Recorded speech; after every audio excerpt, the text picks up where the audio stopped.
The mahogany-paneled courtroom echoed with my mother-in-law's sharp laughter, a sound that had haunted me through 8 years of marriage. She sat in the front row behind my soon-to-be ex-husband, her perfectly manicured fingers covering her mouth in mock surprise as his lawyer waved my prenuptial agreement like a white flag of surrender. "Your Honor," Thomas's attorney said with barely concealed amusement, "Mrs. Whitmore's prenuptial agreement is quaint. She's requesting to keep her personal assets, which amount to a small savings account and some family jewelry. My client is prepared to be generous and allow her to retain these items, despite their minimal value." The laughter rippled through the courtroom again, led by Thomas's family. His father, Judge Whitmore, retired but still commanding respect, shook his head with paternal disappointment. His sister Caroline whispered something to their mother that triggered another round of barely suppressed giggles. I sat perfectly still beside my lawyer, Miss Rodriguez, my hands folded in my lap as I'd been taught since childhood. The fluorescent lights cast harsh shadows across the faces of people who'd once pretended to welcome me into their family. Now they watched my humiliation with the satisfied expressions of spectators at a public execution. "The defendant's financial disclosure shows minimal assets," Thomas's lawyer continued, consulting his notes with theatrical precision. "A checking account with $12,000, a small inheritance from her grandmother, and some property in rural Montana that appears to be worthless farmland."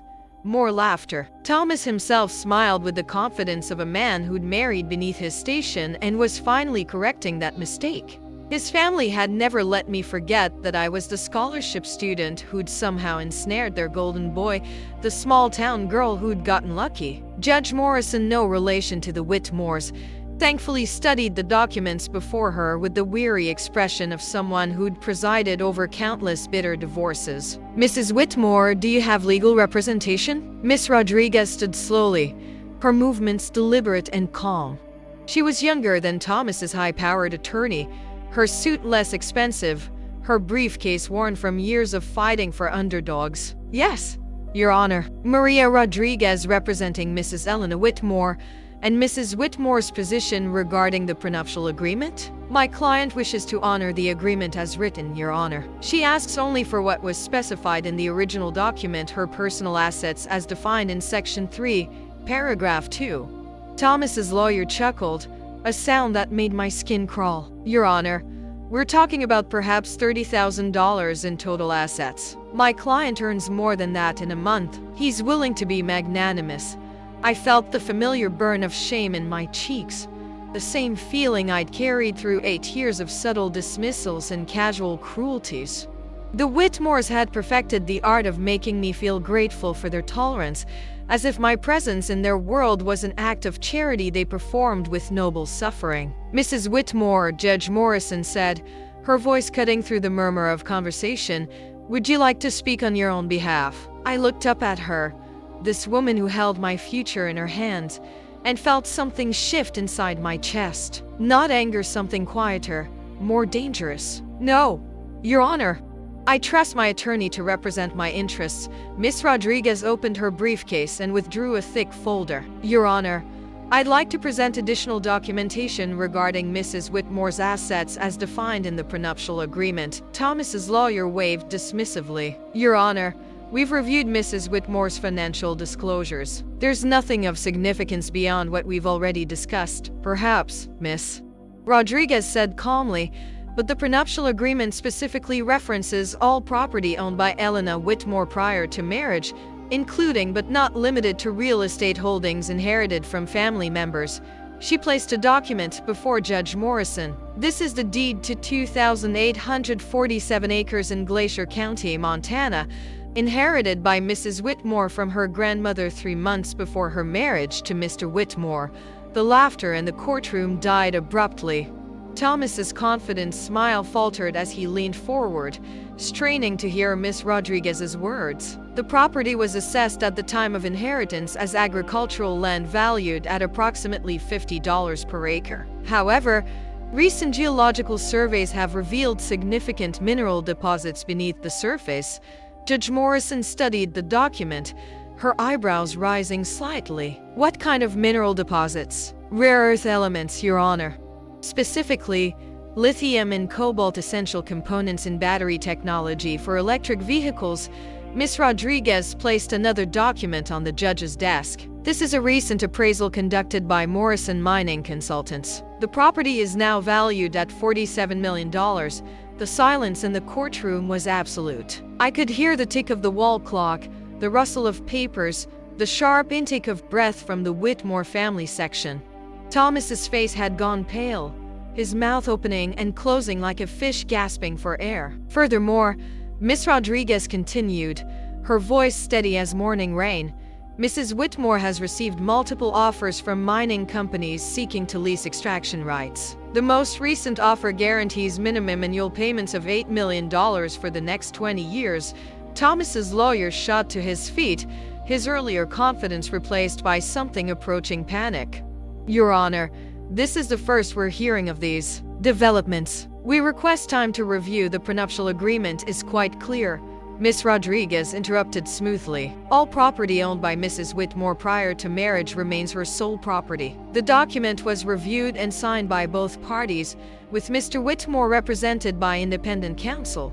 I watched Thomas's family process this information, their expressions shifting from amusement to shock to something approaching horror. The woman they'd dismissed as a gold digger was worth more than their entire family fortune combined. Judge Morrison set down the appraisal report and looked directly at Thomas. Mr. Whitmore, did you have knowledge of potential mineral deposits on your wife's property? Thomas's mouth moved soundlessly for several seconds before he managed to whisper, No, Your Honor. And you're seeking to dissolve this marriage based on irreconcilable differences? Yes, Your Honor. His voice cracked slightly on the words. Mrs. Whitmore, Judge Morrison turned to me. Do you contest your husband's petition for divorce? I stood slowly, feeling the weight of every eye in that courtroom. For 8 years, I'd been the grateful recipient of Whitmore Charity, the small-town girl who'd married above her station. Now I was something else entirely. No, Your Honor, I agree that our differences are irreconcilable.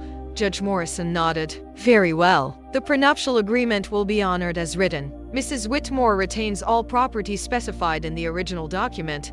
She paused, studying the documents once more. However, there is one additional matter.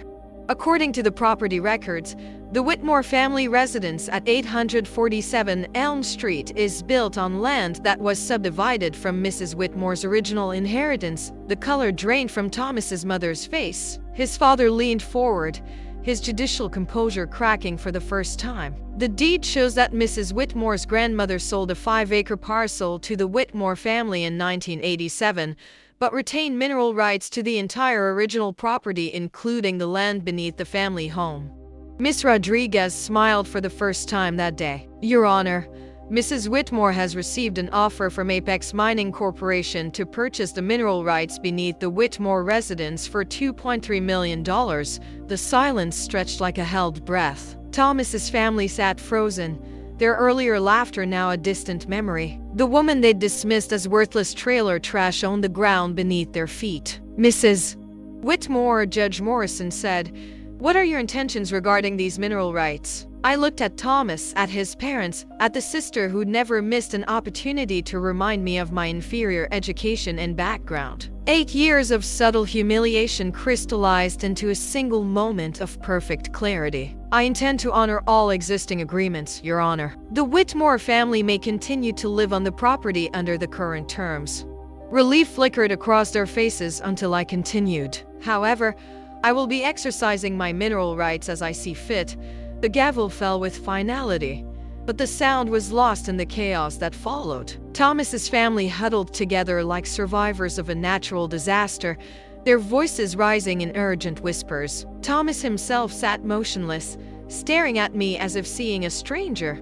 I gathered my purse and walked toward the courtroom doors, my heels clicking against marble with the rhythm of a woman who finally knew her own worth. Behind me, I could hear Thomas calling my name, his voice echoing in the vast space like a prayer that would never be answered. The afternoon sun was brilliant after the fluorescent harshness of the courtroom. I stood on the courthouse steps, breathing deeply for the first time in months. My phone buzzed with a text from my sister back in Montana. How did it go? I smiled as I typed my response, Turns out Grandma's worthless farmland is worth $47 million. The future stretched before me like an open road, full of possibilities I'd never dared imagine. I was 32 years old, newly divorced, and finally, completely free. It was the most beautiful feeling in the world. 3 months after the courthouse victory, I stood in the lobby of the Glacier County mining office, watching Thomas pace outside through the floor-to-ceiling windows. He'd been calling for weeks, leaving increasingly desperate voicemails that I deleted without listening to completely. Today, he'd driven 6 hours from the city to ambush me at what he assumed would be a routine meeting about mineral rights. He had no idea I was here to sign the largest mining lease in Montana history. Mrs. Whitmore. A voice behind me belonged to James Morrison, CEO of Morrison Mining Consultants, no relation to the judge, but the man whose geological survey had changed my life overnight. "We're ready for you in the conference room." I followed him down a hallway lined with maps of Montana's mineral deposits, each one marked with colorful pins indicating active mining operations. Soon, my grandmother's land would be among them, transformed from forgotten farmland into one of the most valuable lithium deposits in North America. The conference room held 12 people around a mahogany table that reminded me uncomfortably of the courtroom where my marriage had ended. But these faces looked at me with respect rather than amusement. Representatives from Apex Mining Corporation, environmental consultants, legal advisors, and local government officials who understood exactly what my signature meant for their community. "Mrs. Whitmore," said Rebecca Chen, Apex's lead negotiator, "before we finalize the lease agreement, I want to ensure you understand the scope of this operation. We're talking about a 20-year extraction timeline with potential for extension, guaranteed minimum payments of $8 million annually, plus percentage royalties that could reach $15 million per year at peak production."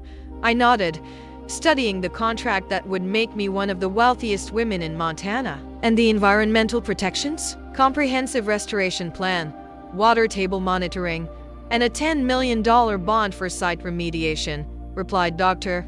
Sarah Blackwood, the environmental consultant I'd insisted on hiring independently. "This will be one of the most environmentally responsible mining operations in the country."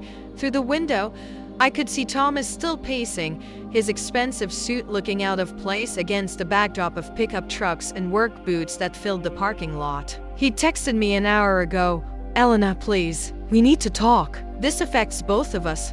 But it didn't affect both of us. That was the point. My phone buzzed with another text, this one from my sister Maria. "Saw the news coverage about the mining deal. Mom would be so proud. Grandma too." I smiled, thinking of my grandmother's weathered hands teaching me to identify different types of rock in the creek bed behind her house. She'd always said the land would provide for us someday, but I'd assumed she meant through farming or ranching. She'd been thinking bigger than any of us realized. "There's one more matter to discuss," Rebecca said, consulting her notes. "The access road to the mining site runs directly past the Whitmore family residence. We'll need to coordinate construction traffic and noise mitigation." I felt a familiar tightness in my chest, the old anxiety that anything involving the Whitmores triggered. But it passed quickly, replaced by something steadier. "What kind of coordination?" "Standard protocol involves notifying affected neighbors about construction schedules, providing alternative routes during heavy equipment transport, that sort of thing." She paused, studying my expression. "Of course, since you own the mineral rights beneath their property as well, we could potentially negotiate a more comprehensive arrangement." The room grew quiet as everyone processed the implications. I own not just the mining rights to my grandmother's original land, but also the rights beneath the 5-acre parcel where Thomas's family had built their mansion 35 years ago. "What would a comprehensive arrangement look like?" Dr. Blackwood leaned forward, her expression carefully neutral. "Hypothetically, if mineral extraction were to occur beneath an existing residence, the property owners would need to be relocated during active mining operations. Standard industry practice includes compensation for temporary displacement, and if the property owners refuse to relocate, then mining operations would be limited to areas that don't compromise structural integrity," Rebecca replied. "However, that would significantly reduce the total extractable value of the deposit. I stared out the window at Thomas, who'd finally stopped pacing and was now leaning against his BMW, checking his phone with increasing agitation. 8 years of marriage had taught me to read his body language. He was desperate, probably running out of legal options to claim a share of my newfound wealth. How much compensation are we discussing for temporary relocation? For a property of that size and value, probably $2 to $3 million over the course of the mining operation, Rebecca said, plus covering all relocation expenses and providing comparable temporary housing.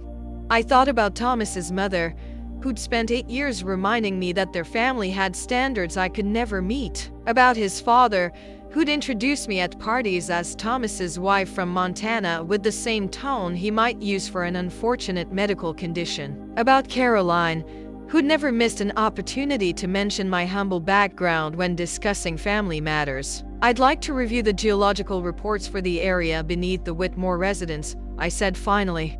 Before making any decisions about extraction in that location, after the meeting ended, I walked through the parking lot toward my rental car, knowing Thomas would intercept me before I reached it. He'd been waiting for 3 hours, his patience finally rewarded as I emerged from the building with a signed contract that would change both our lives forever. Elena, please? 5 minutes. I stopped walking but didn't turn around. What do you want, Thomas? I want to apologize. For everything. For my family, for the way they treated you, for the way I treated you. His voice carried a desperation I'd never heard before. I know I don't deserve forgiveness, but I'm asking anyway. I turned slowly, studying the men I'd loved for 8 years. He looked older, worn down by circumstances he'd never anticipated. His confidence had been replaced by something that looked almost like humility. You're not apologizing because you're sorry, Thomas. You're apologizing because I'm worth $47 million. That's not. He stopped, running his hands through his hair in a gesture I remembered from our early dating days. Okay, maybe that's part of it. But Elena, we were married for 8 years. That has to count for something. It counted for something when your family was laughing at my prenup in court. It counted for something when your mother told people I was lucky to have found someone willing to overlook my background. It counted for something every time your sister made jokes about trailer trash at family dinners. His face flushed with embarrassment. They didn't mean they meant exactly what they said, Thomas. And so did you. Every time you stayed silent instead of defending me. A pickup truck pulled into the parking lot, and I recognized the driver as one of the local ranchers who'd attended the meeting. He nodded respectfully as he passed, treating me like the major landowner I'd suddenly become rather than the outsider I'd always felt like in Thomas's world. What do you want from me? Thomas asked quietly. Nothing, I replied, and meant it. I want nothing from you, or your family, or the life we had together. But the mineral rights beneath our house are mine to do with as I choose. I opened my car door, then paused. Your family will receive proper notification if mining operations are planned for that area, just like any other affected neighbors. Elena, please. My parents are in their 70s. That house has been in our family for decades. You can't just I can do whatever I want, Thomas. That's what ownership means. I drove away from the mining office with Thomas standing alone in the parking lot, his reflection shrinking in my rearview mirror until it disappeared entirely. The Montana landscape stretched endlessly in all directions, big sky country that had always made me feel small until today. My phone rang as I reached the highway. Maria's voice was excited, breathless with news. Elena, you're not going to believe this. I just got off the phone with a reporter from the Wall Street Journal. They want to do a feature story about your mining deal. What kind of feature story? About women in the extractive industries, about how your grandmother's land purchase in the 1950s turned out to be one of the most prescient investments in Montana history. She paused, and I could hear the smile in her voice. They want to call it The Housewife Who Struck It Rich. I laughed, a sound that surprised me with its lightness. I was never just a housewife, Maria. I was a woman who happened to be married to the wrong man. And now, I looked out at the endless Montana sky, at the land that had shaped my grandmother and my mother and now me. Somewhere beneath this vast landscape lay deposits worth hundreds of millions of dollars, resources that would power the electric vehicles of the future while providing for my family for generations to come. Now I'm a woman who owns the ground beneath her enemies' feet, I said, and I'm just getting started. 6 months after the mining lease signing, I stood in the marble lobby of the Whitmore family law firm, watching Thomas's father pace behind the reception desk like a caged animal. The irony wasn't lost on me. I was here for a meeting in the same building where Judge Whitmore had once presided over cases, dispensing justice from his elevated bench. Today, he was just another desperate man seeking an audience with someone who held his future in her hands. The receptionist, a young woman who'd probably heard whispered conversations about the Whitmore situation for months, looked up nervously as I approached. "Mrs. Whitmore, Judge Whitmore is waiting for you in conference room A." I followed her down a hallway lined with portraits of distinguished attorneys, their painted eyes seeming to track my movement through their domain. The Whitmore name appeared on several plaques, a legal dynasty built over 3 generations, now reduced to begging for mercy from the woman they'd once dismissed as trailer trash. Judge Whitmore stood as I entered, his imposing frame diminished by circumstances he never anticipated. At 73, he still carried himself with judicial authority, but his eyes held the desperate calculation of a man watching his legacy crumble. "Elena, thank you for coming." I took the seat across from him, noting how the power dynamic had shifted since our last conversation at Thomas's birthday party 2 years ago. Then, he'd lectured me about knowing my place in the family hierarchy. Now, he needed something only I could provide. "Judge Whitmore, your message said this was urgent." He opened a folder containing what appeared to be geological surveys and property assessments. "I've had independent consultants review the mining plans for our neighborhood. The preliminary excavation work begins next month." "That's correct. Elena, I'm going to be direct. My family has lived on that land for 35 years. We've invested over $2 million in improvements: the house, the gardens, the pool complex. If mining operations proceed beneath our foundation, the structural integrity could be compromised." I finished. "I'm aware of the engineering challenges." His composure cracked slightly. "Then you understand our position. We're not asking for charity, Elena. We're prepared to make a reasonable offer for those specific mineral rights." I studied the men who'd spent years making me feel like an unwelcome intruder in his son's life. Every family dinner had included subtle reminders of my inferior education, my working-class background, my general unsuitability for their social circle. Now he sat before me, hat in hand, asking for the very thing he'd once claimed I could never understand: a business negotiation. "What kind of offer?" $5 million for the mineral rights beneath our 5-acre parcel. Cash transferred immediately upon signing. The number hung in the air between us like a peace offering. $5 million more money than my family had ever dreamed of, offered by people who'd once treated me like hired help at my own husband's birthday parties. "That's a generous offer, Judge Whitmore. But I'm curious why come to me directly instead of going through your attorneys?" His face flushed with embarrassment. "Because this is family business, Elena. Whatever happened between you and Thomas, whatever mistakes were made, you were part of our family for 8 years." "Was I?" I leaned back in my chair, studying his expression. "Because I distinctly remember being told that I should be grateful for the opportunity to marry into your family. I remember Caroline explaining to her friends that Thomas had married down but was making the best of it." "Elena, I know we made mistakes. You made choices." I corrected. "Just like I'm making choices now."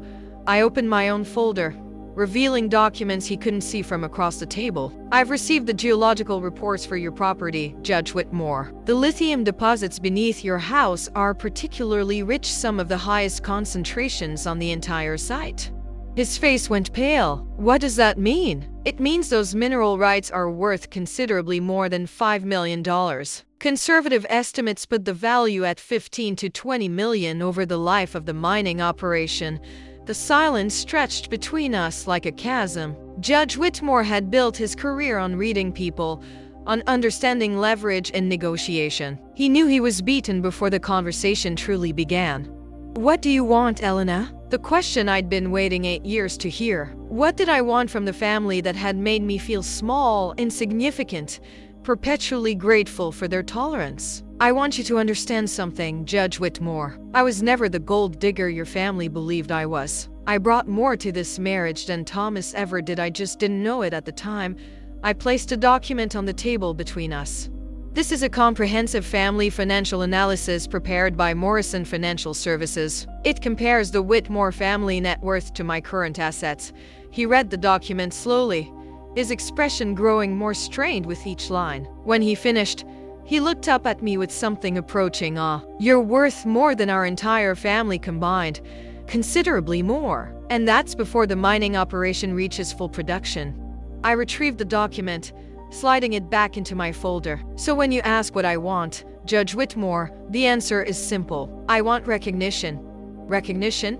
I want your family to acknowledge publicly that I was never a charity case. I want Thomas to admit that he divorced me not because of irreconcilable differences, but because he was afraid of being overshadowed by his wife's success.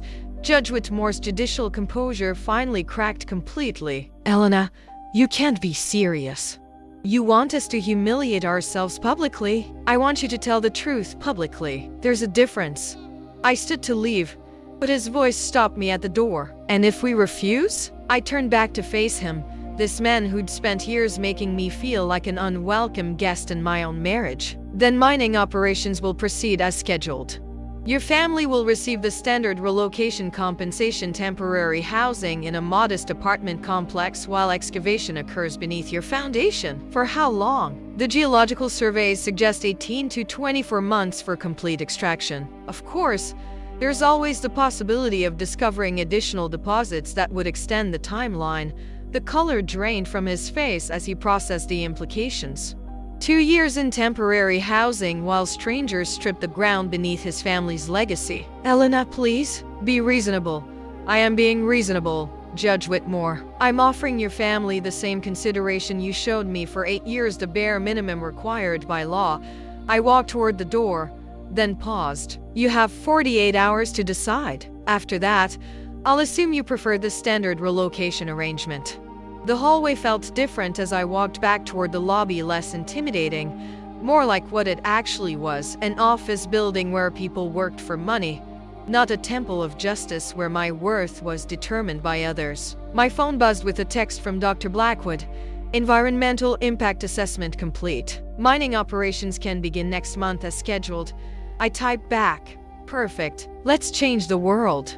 Outside, the afternoon sun painted the city in golden light that made everything look possible. I was 33 years old, worth more than $50 million, and finally free from the family that had never deserved me. But more than that, I was a woman who'd learned to use her power wisely. And I was just getting started. The Whitmores had 47 hours to decide whether they wanted to join me in the truth or watch their legacy crumble from the foundation up. Either way, I would be fine. 46 hours later, I sat in my hotel suite overlooking the city, watching the local evening news with a mixture of satisfaction and disbelief. The anchor's voice carried the gravity reserved for major breaking stories as she read from the teleprompter.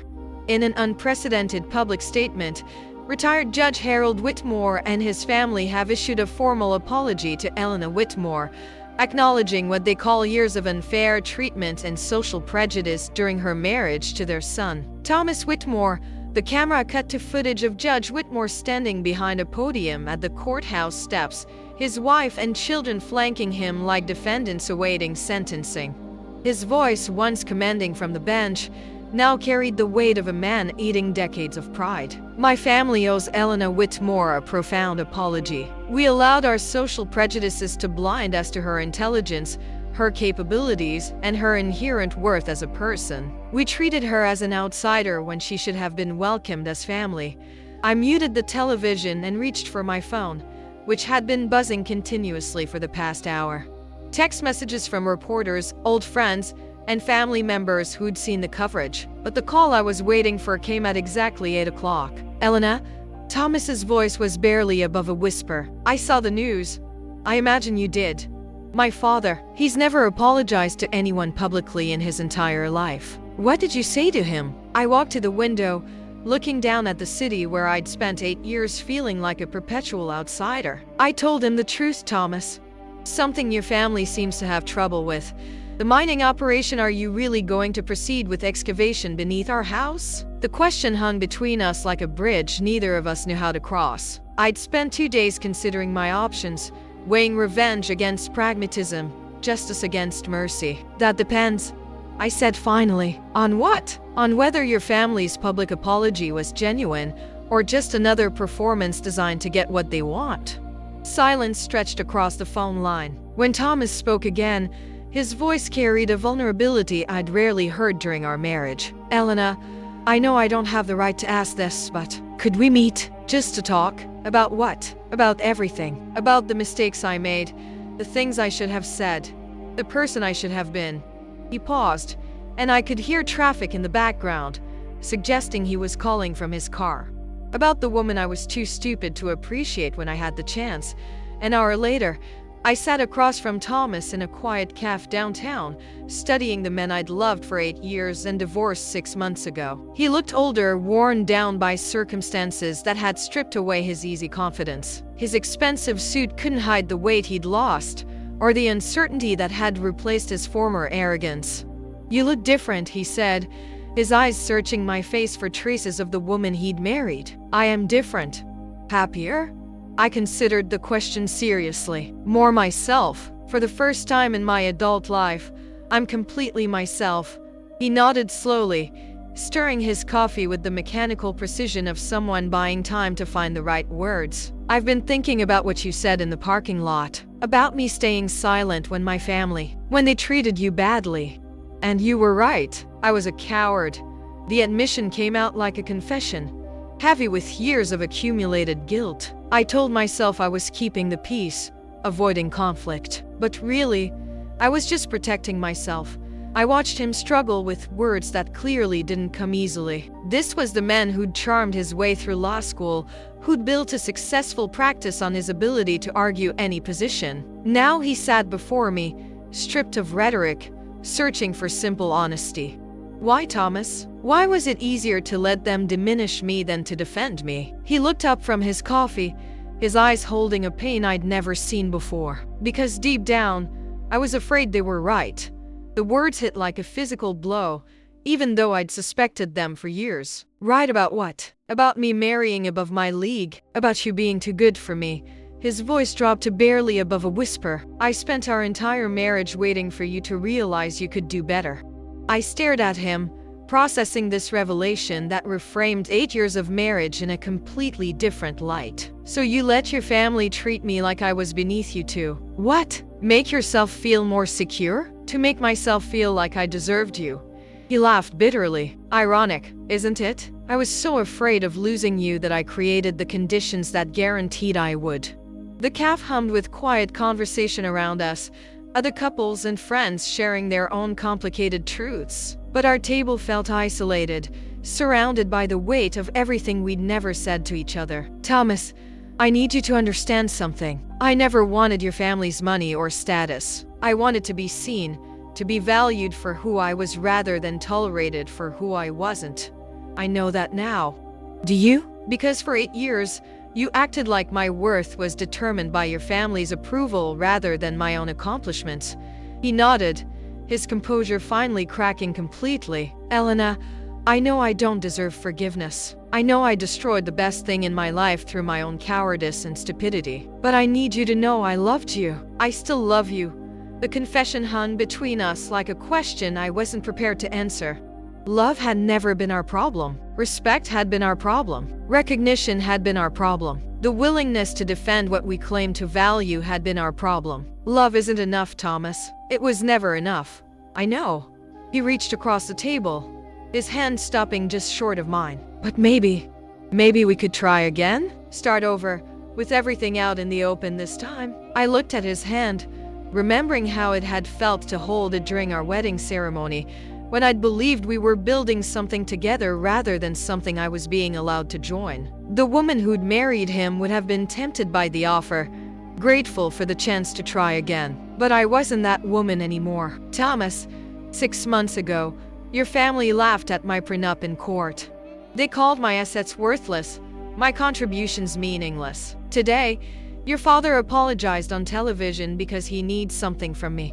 I pulled my hand back, creating physical distance that matched the emotional space between us. That's not growth, that's desperation. What if it could be both? It can't. Growth requires recognizing someone's worth before you need something from them. Your family's apology came with a price tag attached. He slumped back in his chair, the fight going out of him completely. So what happens now? With the mining rights, with my family's house? I'd been wrestling with that question for days, balancing justice against mercy, revenge against pragmatism. The woman I'd been would have chosen forgiveness, would have accepted the apology and moved on. But the woman I'd become understood that some lessons required consequences. Mining operations will proceed as planned, I said quietly. Your family will receive standard relocation compensation during excavation. Elena, please, but I continued. I'm prepared to offer your family the option to purchase the mineral rights beneath their property at fair market value. $15 million, based on independent geological assessments. His eyes widened with something approaching hope. That's more than fair. It's business, Thomas. Nothing more, nothing less. I stood to leave, gathering my purse with the deliberate movements of a woman who knew her own mind. Your family has 30 days to arrange financing. And if they can't, I looked at him one final time. This man who'd shared my bed and my dreams but had never truly seen me. Then they'll learn what it feels like to be displaced by forces beyond their control, just like I did for 8 years. Outside the cafe, the evening air carried the promise of autumn, crisp and clean with possibilities I'd never dared imagine. My phone buzzed with a text from Maria. Saw Dad's interview on the news. He's proud of you. We all are. I smiled, typing back. Grandma always said the land would provide. She just didn't mention it would also deliver justice. The future stretched before me like an open road, full of choices that were finally, completely mine to make. I was 33 years old, worth more than $50 million, and free from the family that had never deserved me. But more than that, I was a woman who'd learned that sometimes the best revenge is simply becoming who you were always meant to be. And I was magnificent. 8:05 2 years later, I stood on the observation deck of the newly constructed Whitmore Mining Education Center, watching massive excavation equipment work the lithium deposits that had transformed my life and reshaped an entire community. The irony of the name wasn't lost on me. The center bore the Whitmore name not because of Thomas's family, but because I'd chosen to honor my grandmother's maiden name, which I'd legally reclaimed after the divorce. The morning sun cast long shadows across the mining operation, where 200 local workers extracted the materials that would power electric vehicles across the globe. Below, I could see the temporary housing complex where the Whitmore family had lived for 18 months while excavation occurred beneath their former home. They'd been unable to raise the $15 million needed to purchase the mineral rights, a failure that had surprised no one who understood their actual financial position versus their projected wealth. Mrs. Whitmore, my assistant, David Chen, no relation to the mining company executive, approached with a tablet displaying the morning's headlines. The Wall Street Journal piece is getting significant attention. I accepted the tablet, scanning the article that had been published that morning.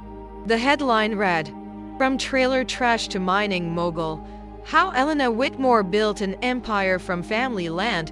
The accompanying photo showed me standing in front of the mining operation, wearing a hard hat and safety vest, looking every inch the successful businesswoman I'd become. But it was the subtitle that made me smile.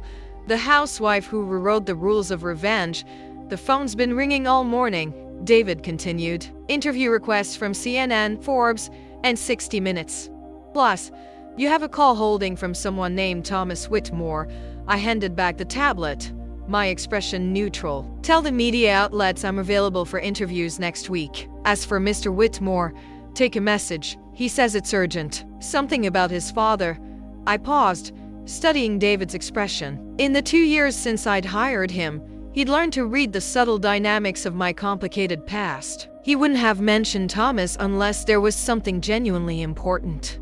Put him through to my office. 10 minutes later, I sat behind my desk in the mining center's executive suite, looking out at the operation that had made me one of the wealthiest women in Montana. Thomas's voice came through the speakerphone, carrying a weight I'd never heard before. Elena, thank you for taking my call. David said it was urgent. My father had a heart attack yesterday. He's in intensive care at Steedy, Mary's hospital. I felt an unexpected tightness in my chest, a remnant of the years when Judge Whitmore had been a significant figure in my life. Despite everything that had happened between us, he was still Thomas's father, still the man who'd walked me down the aisle when my own father couldn't attend our wedding. I'm sorry to hear that, Thomas. How serious is it? Serious. The doctors aren't sure if he'll recover. His voice cracked slightly. Elena, he's been asking for you. The words hung in the air like a question I wasn't prepared to answer. Judge Whitmore, the man who'd spent years making me feel inadequate, wanted to see me on what might be his deathbed. What does he want? To apologize. Really apologize.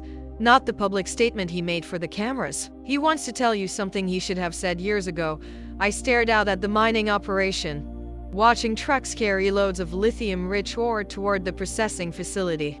Each load represented thousands of dollars in revenue, money that would fund scholarships for rural students like I'd once been. The success was satisfying, but it hadn't erased the complicated emotions surrounding the family that had shaped so much of my adult life. Thomas, your father had 2 years to apologize privately. He chose to wait until he was dying. I know it's selfish, and I know you don't owe him anything. But Elena, he's haunted by what happened. By how he treated you, by what his prejudice cost our family, what it cost your family. We lost you, the best thing that ever happened to any of us, and we threw it away because we were too proud and too stupid to see what was right in front of us. I closed my eyes, remembering the woman I'd been when I'd first met Judge Whitmore, nervous, eager to please, desperate for acceptance from people I'd thought were better than me. That woman would have rushed to his bedside, grateful for any crumb of recognition he was willing to offer. But I wasn't that woman anymore. Thomas, I'll consider visiting your father, but not because I owe him anything, and not because you're asking me to. If I come, it will be because I choose to. That's all I can ask. After hanging up, I sat alone in my office, processing emotions I'd thought I'd resolved years ago. My phone buzzed with a text from Maria. Saw the WSJ article. You're famous. Mom's framing it for the kitchen wall.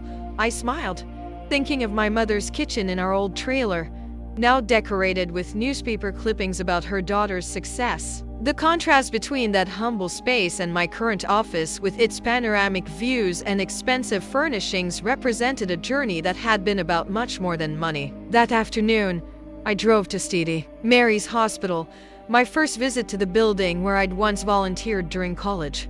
The familiar antiseptic smell brought back memories of younger days when I'd believed that hard work and good intentions were enough to earn respect and recognition. Judge Whitmore's room was in the cardiac intensive care unit, surrounded by machines that monitored his vital signs with electronic precision. He looked smaller than I remembered, diminished by illness and the weight of regrets that had apparently been eating at him for months.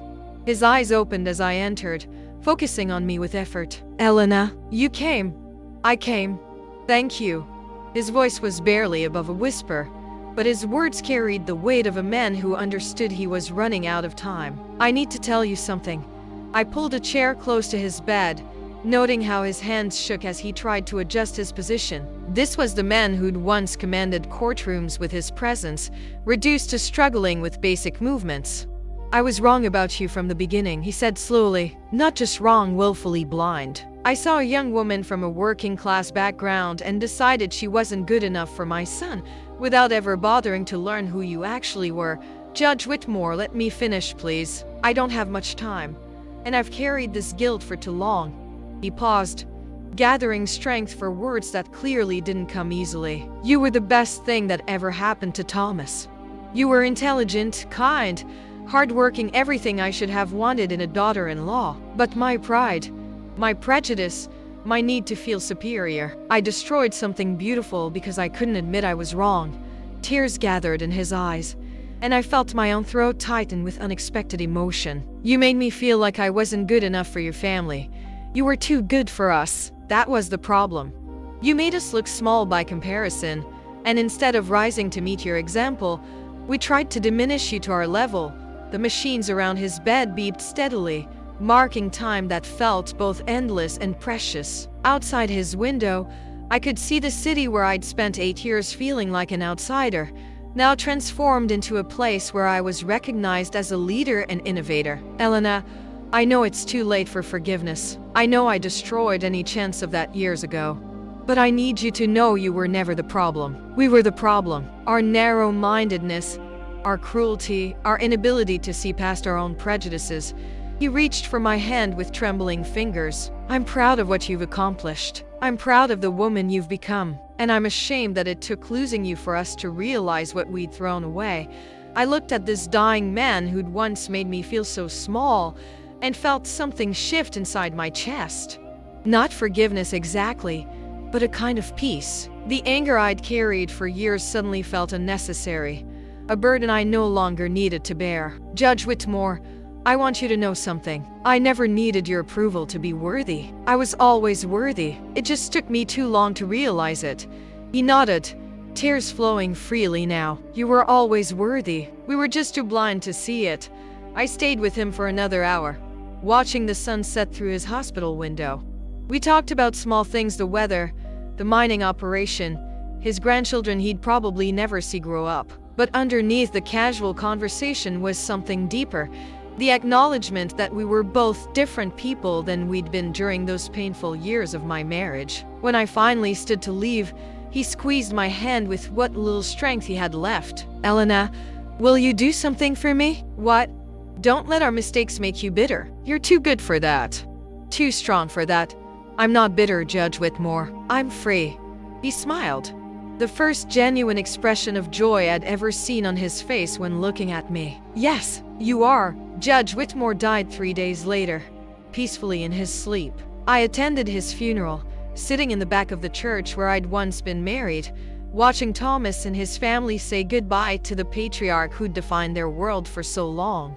After the service, Thomas approached me in the parking lot, his eyes red with grief and exhaustion. Thank you for visiting him. It meant everything.